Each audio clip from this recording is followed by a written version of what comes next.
Hello United boys, welcome back to the channel. Arsenal की win का hangover अभी तक है, बट हमें अब आगे बात करनी पड़ेगी। क्या कोल पाल्मर जा सकता है यूनाइटेड? क्या यूनाइटेड बार्सिलोना के साथ कर सकती है एक स्वैप डील रैशफोर्ड और मार्क कसाडो के लिए, क्योंकि हमें कैसेमीरो को अब रिप्लेस करना पड़ेगा। साथ ही साथ क्या चल रहा है हमारी आउटगोइंग से रिलेटेड इस ट्रांसफर विंडो में, क्या हम देख सकते हैं लास्ट कुछ दिन बचे हैं ट्रांसफर विंडो के, और क्या है भाई माइकल कैरिक का नया रूल, बेसिकली उसका क्या होने वाला है फ्यूचर। गैरी नेविल ने उसमें कुछ कहा है, मैं आपकी राय जानना चाहूंगा। क्या हमें उसको कॉन्ट्रैक्ट एक्सटेंशन दे देना चाहिए, बेसिकली परमानेंट कर देना चाहिए, या हमारी कोई और राय है? ये डिस्कशन करेंगे। साथ ही साथ क्या होने वाला है भाई प्रोटेस्ट से रिलेटेड, सब कुछ कवर करेंगे इस वीडियो में। आई होप आपको पसंद आएगी तो प्लीज लाइक, सब्सक्राइब और हाइप करके इस छोटे से चैनल को आप सपोर्ट कर सकते हो। साथ ही साथ भाई आप अपने थॉट्स बता सकते हो इन टॉपिक्स पे, क्योंकि देखो भाई मिरर फुटबॉल ने निकाला है नॉट द मोस्ट रिलायबल। उन्होंने बताया है कि बार्सिलोना कसाडो की डील के लिए यूनाइटेड के साथ बेसिकली मेंशन हुआ है। यूनाइटेड इंटरेस्टेड है उस प्लेयर में, दिखाया गया है पहले भी, उसको लिंक किया गया है। नाउ कैसेमीरो का जब जाना बन चुका है, ऑलरेडी तय हो चुका है कि कैसेमीरो सीजन के एंड में जाएगा। नाउ मार्क कसाडो क्या यूनाइटेड आ सकता है? पहली चीज तो अगर हम क्वालिफाई करते हैं चैंपियंस लीग वगैरह के लिए, तो प्लेयर के लिए भी इंटरेस्टिंग होगा कि अभी वो बेंच पे है, ज्यादा उसको गेम टाइम नहीं मिल रहा। बार्सिलोना भी उसको खिसकाने की कोशिश कर रही है। 40 मिलियन पाउंड तक में ये डील करी जा सकती है, ऐसा पहले सुनने में आई थी रिपोर्ट्स। नाउ यूनाइटेड की तरफ से डील सही होगी, क्योंकि आपको यंग प्लेयर मिलेगा एक्सेप्शनली गुड, जो आपकी टीम में आराम से फर्स्ट टीम में स्टार्ट करेगा। थोड़ा टाइम लगेगा, क्योंकि आपको देखना पड़ेगा वो कितना टाइम लेगा अडेप्ट करने में, क्योंकि ला लीगा में बार्सिलोना के नेटवर्क में खेलना, भाई बार्सिलोना के सिस्टम में खेलना वर्सेस ईपीएल में आके यहाँ मारा ताड़ी करना, बहुत फर्क होता है इसके अंदर, तो वो टाइम जरूर लेगा। नाउ मोटी बात यह है कि उसको बताया जा रहा है स्वैप डील मार्कस रैशफोर्ड, और ये मुझे लगता है काफी सारे एरियाज में काफी गलत है। नाउ जो लोग इस चैनल को काफी टाइम से देखते हैं वो जानते हैं स्वैप डील्स पे मैं किस तरीके से आपको एक्सप्लेन करता हूं, वही मैं आपको अभी बताऊंगा। मार्कस रैशफोर्ड के लिए हम swap deal prime Lionel Messi के साथ भी नहीं करेंगे। रीजन उसका यही है, मार्कस रैशफोर्ड को सेल करने का प्योर पर्पस है भाई कि तुम प्रॉफिट निकालो, क्लब में डालो, उसको तुम और ज्यादा इन्वेस्ट कर सकते हो। प्योर प्रॉफिट नाम की जो चीज होती है, मार्कस रैशफोर्ड वो है, कोबी मेनू वो है, जो आपने जीरो में खर्चा करके प्लेयर लाए थे, अभी आपको जो पैसा मिलेगा सारा का सारा प्रॉफिट है। सो क्लब के बुक्स के लिए, अकाउंट्स के लिए बहुत इंपॉर्टेंट होती है। अगर आप स्वैप डील कर लेते हो तो उन दोनों की वैल्यू काइंड ऑफ ऐसे रहती है 0-0, तो यूनाइटेड को कोई प्रॉफिट नहीं होगा।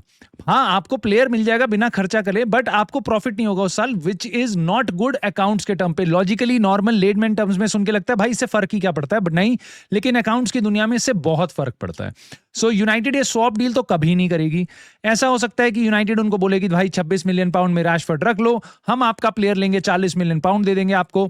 सो इस तरीके से दो डील करी जा सकती हैं। यस, मार्क कसाडो के लिए भी बेटर अपॉर्चुनिटी होगी। अगर यूनाइटेड चैंपियंस लीग में रहती है तो एक नया प्रोजेक्ट है, क्या वो यहाँ पे काम कर पाएगा? बट अगेन ये अगर ये इस तरीके से हो रहा है, आई डोंट माइंड। बट मैंने ये भी सुना है भाई कि पीएसजी अब हल्का सा इंटरेस्ट दिखा रही है मार्कस रैशफोर्ड के लिए। आई डोंट थिंक सो कि लुइस एनरिके मार्कस रैशफोर्ड के पास जाएगा जब उसके पास इतने बड़े धुरंधर बैठे हुए हैं, तो वो ये रिस्क नहीं लेगा 28-29 ईयर ओल्ड पे अब ऑलमोस्ट। सो इसकी डेस्टिनेशन बार्सिलोना ही है। अब यही देखने वाली बात है भाई कि कितने में बार्सिलोना ये डील करेगी, क्योंकि Barcelona hold all the cards. Barcelona ही जाना चाहता है मार्कस रैशफोर्ड, और मार्कस रैशफोर्ड को ये बात पता है, बार्सिलोना को ये बात पता है कि यूनाइटेड उसको और कहीं ढंग से ठिकाने नहीं लगा सकती। ना आपको डाउट होगा कि यूनाइटेड की डीलिंग्स कैसी होती हैं, उस पर भी मैं एक पीस लेके आया हूं जो आपको बताएगा। बेसिकली यूनाइटेड बता रहा है कि हमारी डीलिंग्स बहुत अच्छी हैं, उसके बारे में भी बात करेंगे। बट उसके मोर इंपॉर्टेंटली भाई, उसके अलावा उगारते ज़र्गजी, इन सब का क्या सीन चल रहा है? देखो, उगारते के लिए बताया गया है भाई कि उसका गैलेटासराय से इंटरेस्ट आ रहा था, बट यूनाइटेड उसको मिड सीजन में जाने नहीं देगी। ज़र्गजी का भी सेम सीन है, ज़र्गजी शायद जा भी सकता है, क्योंकि ज़र्गजी के लिए बहुत मुश्किल हो जाएगा भाई गेम टाइम मिलना। उसके लिए बहुत सारे क्लब्स ऑलरेडी काफ़ी ज़्यादा एक्साइटेड हैं, कोशिश कर रहे हैं। ना ज़र्गजी अगर जाता है, आपके पास अमाद है, ब्रायन एम्बूमो है, मथेउस कुन्या है, आपके पास मेसन माउंट है, आपके पास सेस्को है। सो 5-6 प्लेयर हैं आपके पास उन 3-4 पोजीशन के लिए, और ज़र्गजी आउट वाइड कहीं नहीं चलता। वो उसके पास बस एक स्ट्राइकर वाली पोजीशन है जिसमें आप सेस्को को गेम नहीं दे रहे हो, और 15 गेम बचे हैं। तो आई डोंट थिंक सो ज़र्गजी का जाना वुड बी बिग सरप्राइज। मतलब हो सकता है यूनाइटेड सैलरी बचाने के लिए उसको भेज दे। उगारते ऑन दी अदर हैंड हम नहीं बेच सकते। पहला रीजन उसका ये है, हम उसको लोन पे परमानेंट किसी भी तरीके से उगारते को अभी टीम से नहीं निकाल सकते। पहला रीजन उसका यही है भाई कि आप उगारते को कैसे हटाओगे। पिछला गेम आप देखो, कैजेमीरो और मेनू 90 मिनट खेले हैं। What if Casemiro gets injured, what if Mainoo gets injured, कौन खेलेगा उनकी जगह? तो उगारते आपको चाहिए, उगारते आपको चाहिए, बल्कि आपको एडिशनली एक और मिडफील्डर चाहिए, क्योंकि उन 2 पोजीशन पे कवर करने के लिए आपको 4 प्लेयर चाहिए। हमारे पास अभी एक मिडफील्डर शॉर्ट है, और अभी सही लग रहा है, सारे प्लेयर वापस आ गए। Mazraoui is back, Licha is back, Mason Mount, Luke Shaw, सब अच्छा खेल रहे हैं। अगर इंजरी क्राइसिस अभी 1 महीने भी नहीं हुए भाई, हमारे को इंजरी क्राइसिस हो गया था, एक साथ 3-4 प्लेयर इंजर्ड हो गए थे, उस टाइम आपकी फट लेगी। तो उस टाइम पे आपको एक मिडफील्डर चाहिए ही चाहिए। बट ऑफ कोर्स यूनाइटेड उसकी तरफ नहीं देख रही है, और अभी हमने बैक टू बैक 2 गेम जीते हैं, तो अभी सारे फैंस यूफोरिया में। सो इस टाइम पे कोई साइनिंग शायद ना ही करी जाए। सो मेरे को नहीं लगता अब यूनाइटेड साइनिंग करेगी, जैसा मैंने आपको पहले भी बताया था। अगर हम आर्सेनल पेल देती हमको, तो पक्का अभी हम साइनिंग कर रहे होते, उसी की बातें चल रही होती, बट अभी नहीं करेंगे। सो इसका मतलब ये है कि मैनुअल उगारते कहीं नहीं जाएगा, वो सीजन के एंड तक यहीं रहेगा, जितना उसको गेम टाइम मिल जाए। और जर्गजी का भी यही हाल होगा। हालांकि भाई कोल पार्मर की न्यूज आ रही है, और ये न्यूज निकाली है सैमुअल लखर्स ने। ना ये वही बंदा है जो लीक करता है यूनाइटेड के लाइनअप्स और सन फुटबॉल के लिए काम करता है। मैं इसकी बात पे बिल्कुल ट्रस्ट नहीं करूंगा, क्योंकि ये कुछ भी रैंडमली आके बोल देता है। ये पुरानी खबर भी है, उसी को रिसाइकिल करके बता रहा है। मेरे को नहीं लगता भाई कि कोल पार्मर ओपन टू यूनाइटेड, उसके ओपन होने से क्या होता है? उसके ओपन होने से क्या होता है? मतलब कोई भी प्लेयर रैंडमली अगर यूनाइटेड आना चाहता है तो क्या वो आ जाएगा? नहीं आएगा, क्योंकि यूनाइटेड पहली बात तो इसको अफोर्ड नहीं कर पाएगी। चेल्सी से आप डील नहीं कर पाओगे, चेल्सी आपको ये प्लेयर नहीं बेचेगी, कुछ भी करके आपको नहीं बेचेगी, बाहर बेच देगी। बायर्न म्यूनिख वगैरह कोई भी इंटरेस्ट दिखाएगा वहां बेच देगी, आपको 15-20 मिलियन एक्स्ट्रा देने पड़ेंगे इसके लिए। सो यूनाइटेड इस प्लेयर को नहीं टच करेगी, बिल्कुल नहीं टच करेगी, कर नहीं पाएगी फाइनेंशियली, ठीक है। और मैं चाहता भी नहीं कि करे, मैं चाहता भी नहीं टू बी ऑनेस्ट की करे, क्योंकि ये प्लेयर आप नहीं देख रहे हो कि 60 मिलियन में आ रहा है, ये प्लेयर आप देख रहे हो 80-90 मिलियन के लिए। तो उतना पैसा मैं कोल पार्मर पे शायद ना खर्च करना चाहूं। हालांकि पीएल प्रूवन है, हमारी टीम के लिए काफी अच्छा प्लेयर हो सकता है, बट यूनाइटेड पे बजट कितना उस पर डिपेंड करता है। क्या इसकी जगह मेरे को एलियट एंडरसन से कॉम्प्रोमाइज करना पड़ेगा? तो मैं बिल्कुल नहीं चाहूंगा, मैं चाहूंगा एलियट एंडरसन जैसा प्लेयर आए। बट हाँ, अगर आप एकदम ही लिवरपूल जैसी साइनिंग कर रहे हो, चैंपियंस लीग में हो, बहुत सारा पैसा खर्च कर रहे हैं, तो यस व्हाई नॉट। अब कोई भी फैन मना नहीं करेगा भाई एक बढ़िया साइनिंग के लिए। सो वही मेरा स्टांस है कोल पार्मर पे। बट ये डील होती मेरे को बहुत बहुत बहुत मुश्किल लग रही है। It is kind of impossible. एक चीज जो पॉसिबल हो सकती थी, यूनाइटेड के बारे में पहले भी रूमर्स आ रहे थे, यूनाइटेड जा सकती है अपना मिड सीजन फ्रेंडली खेलने के लिए। क्यों जा रही है? पहले कि कोई भी प्रीमियर लीग की टीम नहीं जा रही है, कोई यूजुअली नहीं जाता है। क्यों? क्योंकि हम किसी भी कंपटीशन में नहीं है, तो खाली जो दिन बैठे हुए हैं, सो उस टाइम पे आप जाओ मिडिल ईस्ट में एक गेम खेलाओ, आपको 2-3-4 मिलियन मिल जाएगा, अपनी पूरी टीम को उठा के ले जाओ। अगला गेम आपका कॉम्प्रोमाइज होता है उसके चक्कर में, क्योंकि जहां आपकी टीम रेस्ट कर सकती थी, जहां पे आपकी टीम नेक्स्ट गेम के लिए प्रिपेयर कर सकती थी, उसका फ्लिप साइड है कि प्लेयर गए हैं, एक्स्ट्रा गेम खिला रहे हो बेफालतू का, जो कंपटीशन नहीं है। हम टाइटल के लिए खेलते हैं, हम 2-3 मिलियन के लिए खेलते हैं। बड़ी बात तो ये है। कुछ लोग इसको भी डिफेंड करेंगे कि नहीं नहीं जाना चाहिए भाई, पैसा बिजनेस ही तो है, बिजनेस ही तो। नहीं नहीं, अब बिजनेस के लिए बहुत से और तरीके हैं पैसा कमाने के लिए। आपको पता है हमारे अभी तक शर्ट के स्पॉन्सर नहीं है ट्रेनिंग किट पे, सो वो उनकी तरफ कौन ध्यान देगा? आप वहां से पैसा कमाओ ना यार। आप अपनी इनियोस कर दे, अपना डाल दे, इनियोस दे दे 30-40 मिलियन, कोई दिक्कत नहीं है, कर लो आप। जहां मैनचेस्टर सिटी के इतने केस चल रहे हैं, आपको तो कोई पूछेगा भी नहीं, आप पे तो इतना बड़ा फैन बेस है, कोई भी बिल्कुल आप 20-30-40 मिलियन अगर क्लब में डालना चाहो तो उस तरीके से आप डाल सकते हो। और वो नहीं करेंगे हम, लेकिन हम 2 मिलियन के लिए 3 मिलियन के लिए प्लेयर को भेज देंगे पूरा सऊदी अरेबिया और कतर और कुवैत, और वहां पे कहेंगे भाई आप ट्रेनिंग करो, गेम खेलो, वहां पे अगर आपके चोट चाट लग जाए कोई दिक्कत नहीं है, ठीक है। क्योंकि फुटबॉल का प्रॉफिटेबल होना ज्यादा जरूरी है, ये हमारे सर जिम रैटक्लिफ के वर्ड्स है। नाउ कुवैत के जो फुटबॉल एसोसिएशन के प्रेसिडेंट हैं, उन्होंने आके बता दिया कि पिछले हफ्ते हमारे पास रिक्वेस्ट आई थी यूनाइटेड के लिए कि कुवैत में आके खेलेंगे। ऐसी ही रिक्वेस्ट आई थी हमारे पास इंटर मियामी से, और मैंने मना कर दिया। क्यों?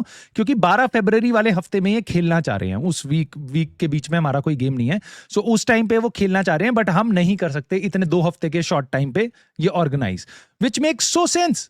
अब मैं भाई बंदा कितना सेंसिबल है, कह रहा भाई तुम जाग गए हो अचानक से, भाई आ जाए खेलने आ जाए, हमारा प्लान बन रहा है, एफए कप से बाहर हो गए, अभी हम आ जाएं। कह रहा भाई हम नहीं कर सकते तैयारी, हम नहीं कर रहे, बाद में आना, कभी किसी फुर्सत में आना, ऐसे शॉर्ट नोटिस पे नहीं आ सकते तुम, ठीक है, हम नहीं कर सकते इतनी तैयारी।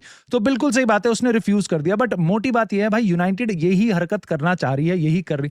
और आप मुझे बताओ, एक तरफ से आपको यहां 2-3 मिलियन मिलेंगे, दूसरी तरफ से आप अगर प्रीमियर लीग टेबल में चौथे नंबर पे रहते हो और पांचवें नंबर पे रहते हो, तो आपको पता है दोनों टीम्स का पैसे का डिफरेंस कितना है, चौथे और पांचवें का या पांचवें और छठे का?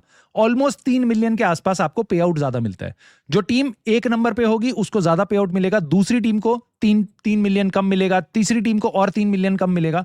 तो आपकी एक पोजीशन का लॉस जो इस प्रीमियर लीग की टेबल में कितने पॉइंट्स की हम बात कर रहे हैं, अभी एक पॉइंट में आपकी 4 पोजीशन नीचे चली जाती है, 10 मिलियन का लॉस हो जाता है। आप वो रिस्क लेना चाहोगे कि आप गए हो कुवैत में खेलने मिड सीजन, एकदम फालतू का गेम, बस टूरिस्ट से पैसा ऐंठने के लिए, बस आप अपने ब्रूनो फर्नांडिस वगैरह वहां खिला रहे हो, कोई इंजर्ड वहां हो गया, 4 हफ्ते के लिए बाहर हो गया, आपकी क्या लीग पोजीशन होगी उसके बाद? अगर आपका सेस्को या सानी लामन इंजर्ड हो गया, आप क्या करोगे उसके बाद? आपका सपना है एज अ फैन तुम चाहते हो चैंपियंस लीग में देखना टीम को। हमारे पे बहुत बढ़िया चांस है, लिवरपूल एकदम ब्लास्ट कर चुकी है, चेल्सी एकदम कोलैप्स कर रही है, हम बिल्कुल भाई चैंपियंस लीग जा सकते हैं, हम पे कोई और कंपटीशन नहीं बचा, सारे प्लेयर हमारे वापस आ गए हैं, इससे बढ़िया सिचुएशन में हम कभी नहीं होंगे चैंपियंस लीग में जाने के लिए। सो ये वो रिस्क करने को तैयार है 3 मिलियन के लिए। ये इस तरीके से क्लब को रन करते हैं। और तुम्हारा क्या भाई, तुम्हारा क्या, 3 मिलियन तो गए टट्टी करने, भाई तुम्हारा क्या मन है? तुम देखना चाहोगे चैंपियंस लीग से, oh my God champions league खेल सकते थे, वही गाने सुन सकते थे, नहीं अब यूरोपा लीग जा रहे हैं, क्यों? क्योंकि 2 पॉइंट से हमारी पोजीशन रह गई, क्यों? क्योंकि हमारा प्लेयर इंजर्ड हो गया था। ये रिस्क लेना चाहोगे तुम? तुम्हारा मन नहीं है चैंपियंस लीग में टीम को देखने का? भाई उसके अलावा तुम देख लो, गैरी नेविल ने एक बात कही है माइकल कैरिक से रिलेटेड, और ये मैं बहुत देख रहा हूं, तो मेरे को इस बारे में बात करनी बहुत जरूरी थी। कुछ लोग आके मेरे को कमेंट कर रहे हैं हमारे वीडियोस पे कि भाई देख लिया तुमने, एमरिम बेकार था। कुछ लोग आके कह रहे हैं भाई क्रेडिट गोज टू एमरिम, क्योंकि उसने सेट करी है टीम, उसने फाइटिंग स्पिरिट डाला है, जहां गेम लूज ही नहीं करते हम, हारने वाली सिचुएशन पे भी जाके हम ड्रॉ करा के आते थे। बहुत सारे एग्जांपल्स हैं ऐसे, हम पूरे इस सीजन हम 5 ही गेम हारे हैं, हम 6ठे नंबर पे लेके आया था, सारे उसने बैड एप्पल्स हटा दिए टीम से, बहुत काम उसने किया है, राइट? सो उसको अप्रिशिएट कर रहे हैं। कुछ लोग कह रहे हैं भाई एमरिम एकदम फालतू आदमी था, कोबी को मिसयूज कर रहा था, उसको पता ही नहीं था कैसे खिलाना है, कचरा सिस्टम था, और ये सब वो सब, बहुत सबके अपनी अपनी राय है, मेरे को कोई फर्क नहीं पड़ता। आपको कैसा लगता है अपने मैनेजर के बारे में, वो आपकी राय है। यहां पे गैरी नेविल कह रहा है कि जो आपका नेक्स्ट मैनेजर है माइकल कैरिक, उसके लिए वो बता रहा है कि देखो यूनाइटेड ने इमोशनली पहले भी ऐसे डिसीजन लिए हैं, ठीक है, और उन इमोशनल डिसीजंस में हमेशा हम गलत रहे हैं। सो गैरी नेविल का कहना यह है कि माइकल कैरिक जैसी पर्सनालिटी आपके टीम को, आपके प्लेयर्स को लॉन्ग टर्म में ज्यादा अच्छी सक्सेस नहीं दे सकती। सीजन के एंड तक चैंपियंस लीग वगैरह लो, माइकल कैरिक को बोलो bye bye tata, thank you so much, और माइकल कैरिक जाए अपनी एक बढ़िया जॉब ढूंढे कोई और, क्योंकि उसको इस बढ़िया स्टिंट के बाद मैनचेस्टर यूनाइटेड में बहुत से ऑफर्स और आ जाएंगे, और आप जाओ कार्लो एंसेलोटी वगैरह जैसे एक्सपीरियंस मैनेजर को लेके। मेरे को ऐसा लगता है, देखो मैं गैरी नेविल मेरे को बहुत खराब लगता है जिस तरीके से वो यूनाइटेड को रिडिक्यूल करता है। और बाय द वे मैं आपको याद दिला दूं, प्रोटेस्ट होने वाले हैं 1 फेब को, जो अगला गेम है हमारा, उसमें एक शब्द अगर इनके मुंह से निकला हो, पॉल स्कोल्स, निकी बट या गैरी नेविल या रॉय कीन, एक शब्द अगर इनके मुंह से निकला हो ना, तो मेरे को बता देना तुम, ठीक है? प्लीज मेरे को बताना, क्योंकि ये बिल्कुल कुछ नहीं बोल रहे हैं, यहाँ फैंस मर रहे हैं, सड़कों पे जाने को तैयार हो रहे हैं, लेकिन ये इनके मुंह से चू नहीं निकली क्लब के लिए, ठीक है? खैर, coming back to the topic भाई, मेरे को ऐसा लगता है माइकल कैरिक को मैं जज कैसे करूं। अब बहुत से लोग हैं कहेंगे इंटरिम मैनेजर है, उसको सक्सेसफुल नहीं होता, इंटरिम मैनेजर बाद में जाके नहीं काम आता। जिस जगह पे ऐसा हुआ है, जैसे पिछली बार यूवेंटस ने किया था, सीजन के बीच में उनको निकालना पड़ गया था अपना मैनेजर, परमानेंट मैनेजर कर दिया था उन्होंने, केयर टेकर मैनेजर को सस्ता सा जुगाड़ ढूंढा था। चेल्सी के साथ लियाम रोजिनियर, मेरे को नहीं लगता वो सक्सेसफुल होगा, उसको भी आपको हटाना पड़ेगा, सस्ता सा मैनेजर आप बीच में से लाओगे, आपको हटाना पड़ेगा। यही थॉट्स मेरे माइकल कैरिक को लेके हैं। हालांकि माइकल कैरिक की अभी तक की परफॉर्मेंस इन 2 गेम्स में 10 on 10 टू हिम। नाउ क्या हमें उसको साइन करना चाहिए, परमानेंट मैनेजर का खिताब देना चाहिए, क्या उसको हमें परमानेंट कर देना चाहिए, जॉब देनी चाहिए? मेरा बहुत क्लियर सेंस है भाई, let us start having that conversation in March. अगले 5 गेम हमारे बहुत इंपॉर्टेंट है, और छोटी टीम्स, कंपैरेटिवली छोटी टीम्स के अगेंस्ट है, जो हमसे टेबल्स में नीचे है। पिछले जब तक रूबेन एमरिम भी था, हम बेटर परफॉर्म कर रहे थे उन टीम्स के अगेंस्ट, या तो जो रेलीगेट हो रही हैं, या फिर जो एकदम टॉप 5 टीमें हैं उनके अगेंस्ट। हम सनडरलैंड को बीट कर रहे हैं, लिवरपूल को बीट कर रहे हैं, चेल्सी को बीट कर रहे हैं, राइट? बट अब हमारे पॉइंट्स कहां गवाते हैं हम? फुलहम के अगेंस्ट, बोर्नमथ के अगेंस्ट, इन सब के साथ। सो माइकल कैरिक एक नए सिस्टम में खेलेगा जहां पे उसको अटैक करना पड़ेगा। ये क्यों नहीं समझ आता लोगों को कि भाई 5 गेम रुक जाओ, उसके बाद जज करेंगे। जो बार बार मेरे से माइकल कैरिक की बात बोल रहे हैं, मैं बार बार कह रहा हूं, 1 मार्च को माइकल कैरिक का 7वां गेम होगा, और हम अगले 5 गेम की सीरीज खेल चुके होंगे। उन 5 गेम्स में United have the onus to go out and attack.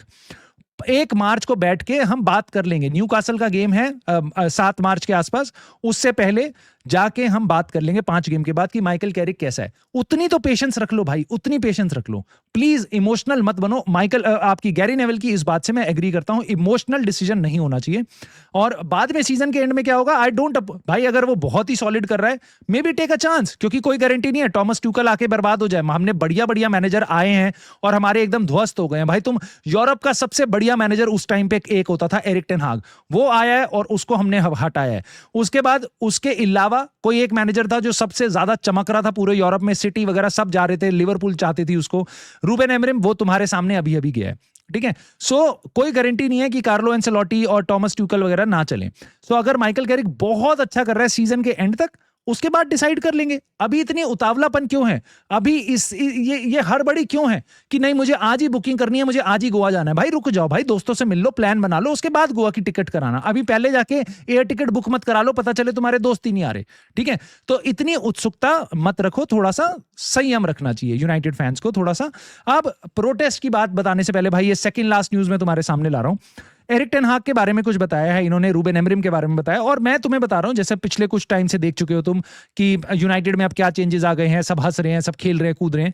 ये खबरें अभी आएंगी क्योंकि अब यूनाइटेड अभी बहुत अच्छे माहौल में है। पिछले 8 दिन में हमने बहुत बड़ी 2 टीमों को इंग्लिश प्रीमियर लीग की हराया, आर्गुएबली यूरोप की बेस्ट टीम को उनके घर पे हमने 3 पूरे वर्ल्ड की बेस्ट क्लब को इस टाइम पे 3-2 से पेला है। ठीक है, सो वो बता रहे हैं। अब ऐसी खबरें आप देखोगे इस टाइम पे माहौल को कैसे यूज किया जाता है, वो उसका एक उदाहरण है। एरिक टेन हाग का हीट बहुत बहस हुई थी उसकी, टोनी कोटन कौन है, गोलकीपर का स्काउट है, गोलकीपर स्काउट करके लाता है वो। ठीक है, कि ओनाना के अराउंड उसकी बहस हुई थी उससे। रूबेन एमरिम के साथ भी हुई थी, और वो चाहता था मार्टिनेज को लेके आओ तुम एस्टन विला से, मुझे एक्सपीरियंस चाहिए, लेकिन उसने बोला हम लाएंगे भाई सानी लामंस को, मैं चाहता हूं, उसके बहुत अच्छी रेटिंग है। सो जेसन विल्कॉक्स और क्रिस्टोफर विवेल, इन दोनों ने डिसाइड किया कि चलो हम अपने स्काउट के साथ जाते हैं, और उन्होंने फिर सानी लामंस को साइन किया ना। इस टाइम आपको पता है सानी लामंस का स्टॉक हाई है, मेरे को बहुत प्यारा लगता है प्लेयर, मेरे को लगता ही नहीं भाई कितना इनक्रेडिबल साइनिंग निकल गई हमारे लिए। सो एक अच्छी चीज है, तो वो ये अभी रिपोर्ट कर रहा है टेलीग्राफ। ठीक है, क्यों, क्योंकि उसको अभी ये खबर मिल रही है। ये खबर तब कहां थी, जब यूनाइटेड गेम्स हार रही थी।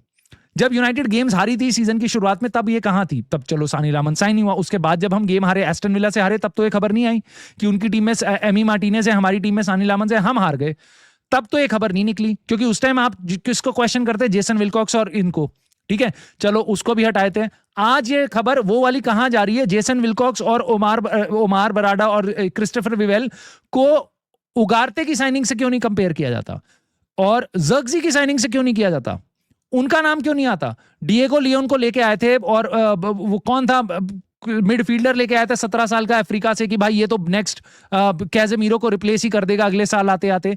उन सब की साइनिंग्स के बारे में आज बात क्यों नहीं होती। वो स्विट्जरलैंड गया, प्लीज मैं नाम भूल रहा हूं, मुझे बताना कमेंट करके, उनके नाम क्यों नहीं आते, क्योंकि ये जो यूजफुल है, जो बढ़िया माहौल में जो अच्छी चीज है, लोगों से कनेक्ट हो रही है, जैसे सानी लामंस, उसको अपने नाम के साथ जोड़ के उसको सेल करो। और यूनाइटेड फैंस बहुत से हैं जो इनमें मन मुग्ध हो जाते हैं, और उनको लगता है नहीं नहीं, पुराना मैनेजर ही कचरा था, चाहे वो एरिक टेन हाग हो, चाहे रूबेन एमरिम हो, और अब हम फ्यूचर में अच्छा करेंगे क्योंकि ये लोग जो बहुत अच्छे हैं। सो ये चीज मैं सालों से देखता आ रहा हूं भाई, इसलिए मैं बार बार आके तुम्हें बताता हूं। बाकी तुम्हारी मर्जी है, तुम्हें इस पे बिलीव करना है, इस पे बिलीव कर लो। लास्टली भाई, प्रोटेस्ट की कंफर्मेशन आ गई है, प्रोटेस्ट होंगे अभी आपके February 1 को प्रोसीड करेंगे, और आज हमारे पास शाम तक आते आते और 1958 ग्रुप की तरफ से कंफर्मेशन आ जाएगी कि कहां से मार्च स्टार्ट होगा, कहां से नहीं होगा। हमारा काम यही है कि हम सोशल मीडिया पे जाएं, इसके बारे में और अवेयरनेस करें, उन चैनल्स से बात करें, उन चैनल्स के साथ एंगेज करें जो प्रोटेस्ट को कवर करते हैं, जो प्रोटेस्ट की बातें ज्यादा करते हैं। आप अगर उन चीजों के पीछे जाओगे तो बड़े बड़े जितने भी चैनल्स हैं उसके बारे में बात करने लगेंगे। सो व्यूअर्स को फॉलो करते हैं हमेशा, मीडिया आउटलेट्स, चैनल्स, सब कोई। ठीक है, तो यू एज अ फैन, तुम्हारी रिस्पॉन्सिबिलिटी है कि ये जो डोपामीन का हाई है, ये जो ड्रग्स का हाई है, 1 गेम जीतना, 2 गेम जीतना, उससे ज्यादा इंपॉर्टेंट है ग्लेजर्स का बाहर जाना, if you really care about the club. So इसके बारे में जरूर बातें किया करो, इसके बारे में जरूर कंटेंट देखा करो। अपने आप तुम देखोगे ज्यादा मीडिया आउटलेट्स उसके बारे में चीजें चलाएंगे। Now let me know your thoughts on these topics boys. मैं निकलता हूं अब, मैं आपके कॉमेंट का वेट करूंगा। I love you all and please let me know your thoughts and like, subscribe, hype कर देना, and I'll see you soon in the very next video.